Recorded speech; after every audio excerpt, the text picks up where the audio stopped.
राम जी सभी को।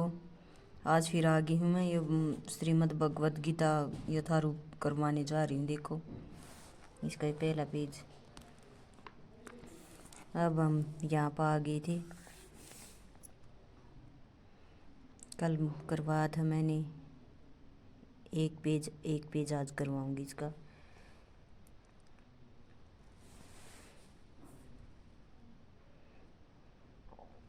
सर्वप्रथम मैंने भगवत गीता यथारूप इसी रूप में लिखी थी जिस रूप में अब यह प्रस्तुत की जा रही है। दुर्भाग्यवश जब पहली बार इसका प्रकाशन हुआ था तो मूल पांडुलिपि को छोड़कर दिया गया जिससे अधिकांश श्लोकों की व्याख्याएं छूट गई थी। मेरी अन्य सारी कृतियां में पहले मूल श्लोक दिए गए हैं, फिर उनका अंग्रेजी में लिप्यंतरण, तब संस्कृत शब्दों का अंग्रेजी में अर्थ, फिर अनुवाद और अंत में तात्पर्य रहता है। इससे कृति प्रामाणिक तथा विद्वतापूर्ण बन जाती है और उसका अर्थ स्वतः स्पष्ट हो जाता है।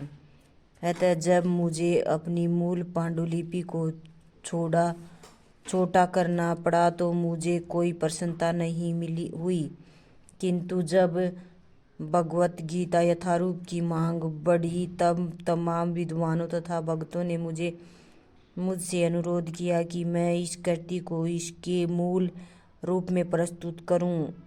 अतएव ज्ञान की इस महान कृति को मेरी मूल पांडुलिपि का रूप प्रदान करने के लिए वर्तमान प्रयास किया गया, जो पूर्ण परंपरागत व्याख्या से युक्त है, जिससे कि कृष्ण भावनामृत आंदोलन की अधिक प्रगतिशील एवं पुष्ट स्थापना की जा सके।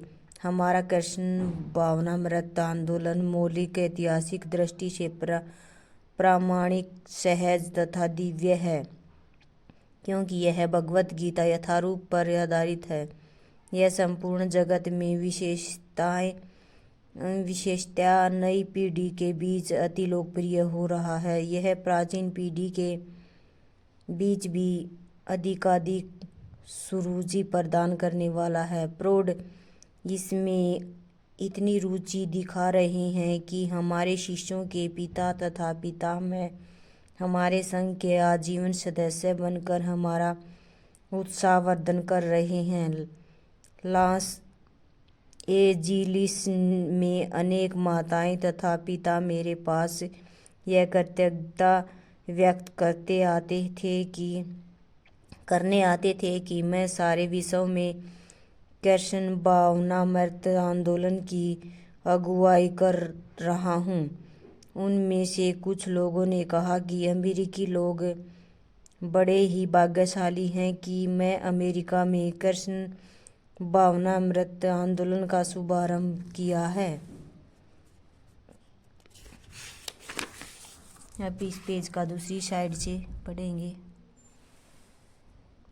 किंतु इस आंदोलन के आदि प्रवर्तक को स्वयं भगवान कृष्ण हैं, क्योंकि यह आंदोलन बहुत काल पूर्व परिवर्तन हो चुका था और परंपरा द्वारा यह मानव समाज में चलता आ रहा है। यदि इसका किंचित मात्र श्रेय है तो वह मुझे नहीं अपितु मेरे गुरु कृष्ण कृपा श्री मूर्ति ओम विष्णुपाद परमहंस परिव्राजकाचार्य श्री श्रीमद् भक्ति सिद्धांत सरस्वती गोस्वामी महाराज प्रभुपाद के कारण है। यदि इसका कुछ भी श्रेय मुझे है तो बस इतना कि मैंने बिना किसी मिलावट के भगवत गीता का यथारूप में प्रस्तुत करने का प्रयास किया। मेरे इस प्रस्तुतिकरण के पूर्व भगवत गीता के जितने भी अंग्रेजी संस्करण निकले हैं उनमें व्यक्तिगत महत्वाकांक्षा को व्यक्त करने के प्रयास दिखते हैं, किंतु भगवत गीता यथारूप प्रस्तुत करते हुए हमारा प्रयास भगवान कृष्ण के संदेश को प्रस्तुत करना रहा है। हमारा कार्य तो कृष्ण की इच्छा को प्रस्तुत करना है, न कि किसी राजनीतिक, दार्शनिक या विज्ञानी की संस्कारी इच्छा को, क्योंकि इसमें चाहे कितना ही ज्ञान क्यों न हो, कृष्ण विशेषज्ञ ज्ञान रंगमात्र भी नहीं पाया जाता। जब कृष्ण कहते हैं मन मना भाव मद भक्तों मदाजी माँ नमस्कुरु, तो हम तथा कथित पंडितों की तरह यह नहीं कहते कि कृष्ण तथा उनकी अंतरात्मा पृथक पृथक है। कृष्ण परब्रह्मा है और कृष्ण के नाम, उनके रूप, उनके गुणों, उनकी लीलाओं आदि में अंतर नहीं है। जो व्यक्ति परंपरागत कृष्ण भक्त नहीं है, उसके लिए कृष्ण के सर्वोच्च ज्ञान को समझ पाना कठिन है। सामान्यतया तथाकथित विद्वान, राजनीतिक, दार्शनिक तथा स्वामी कृष्ण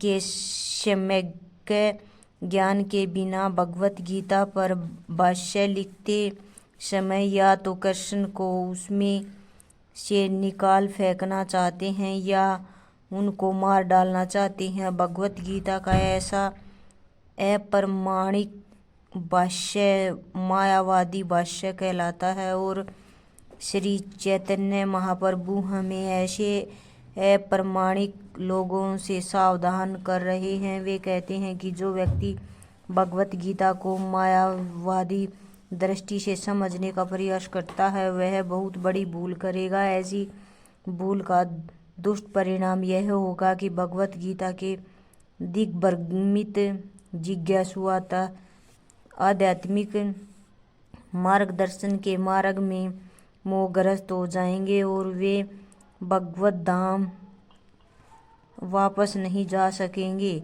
भगवत गीता यथारूप को प्रस्तुत करने का एकमात्र उद्देश्य बद्ध जिज्ञासुओं को उसे उद्देश्य का मार्गदर्शन कराना है जिसके लिए कृष्ण इस धरा पर ब्रह्मा के एक दिन में एक बार अर्थात प्रत्येक वर्ष बार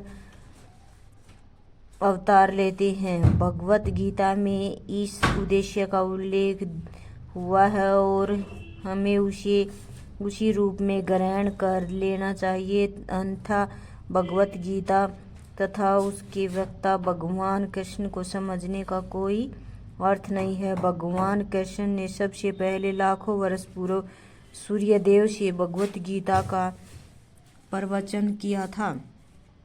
हमें इस तथ्य को स्वीकार करना होगा और कृष्ण के प्रमाण की गलत व्याख्या किए बिना भगवत गीता के ऐतिहासिक महत्व को समझना होगा। कृष्ण की इच्छा का संदर्भ दिए बिना भगवत गीता की व्याख्या करना महान अपराध है।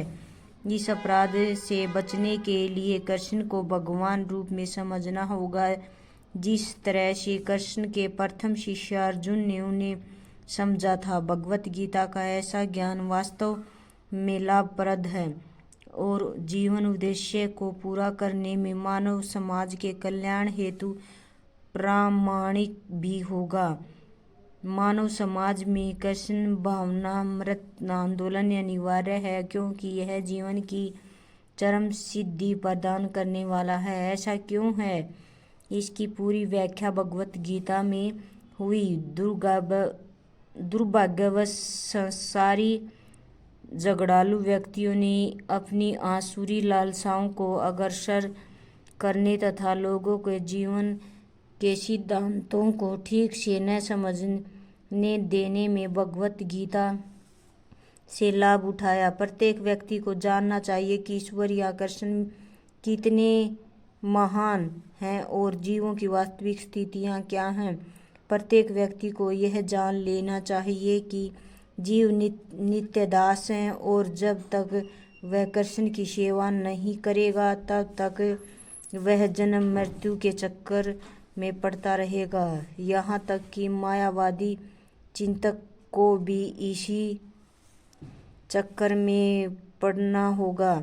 यह ज्ञान एक महान विज्ञान है और यह प्राणी को अपने हित के लिए इस ज्ञान को सुनना चाहिए। इस कलयुग में सामान्य जनता कृष्ण की बहिरंगा शक्ति द्वारा मोहित है और उसे यह भ्रांति है कि भौतिक सुविधाओं की प्रगति से हर व्यक्ति सुखी बन सकेगा।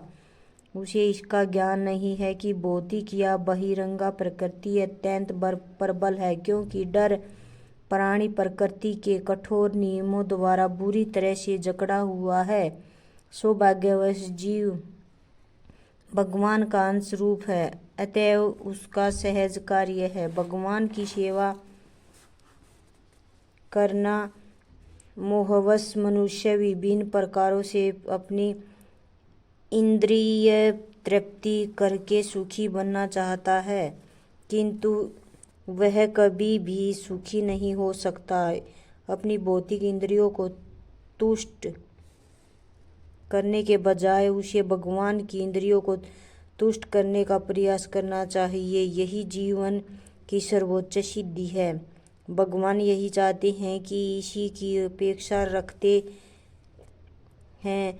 मनुष्य को भगवत गीता के इस केंद्र बिंदु को समझना होगा। हमारा कृष्ण भावनामृत आंदोलन पूरे विश्व को इसी केंद्र बिंदु की शिक्षा देता है। जो कि व्यक्ति भगवत गीता का अध्ययन करके लाभान्वित होना चाहता है, वह हमारे कृष्ण भावनामृत आंदोलन से इस संबंध में सहायता प्राप्त कर सकता है। अतः हमें आशा है कि हम इस भगवत गीता यथारूप को जिस रूप में प्रस्तुत कर रहे हैं तय मानव लाभ उठाएंगे। राम राम जी सभी को। इस वीडियो में इतना ही। ये वीडियो ज़्यादा लंबी हो जाएगी, इसलिए कल फिर मिलेंगे नई वीडियो के साथ। आगे ये जो आपको भूमिका है श्लोकों के साथ अच्छी तरह से फिर ये बताया जाएगा। इसमें देखो एक लाइन ये छोटी सी रहेगी भाई। और यदि एक भी व्यक्ति भगवत भक्त बन सके तो हम अपने प्रयास को सफल मानेंगे।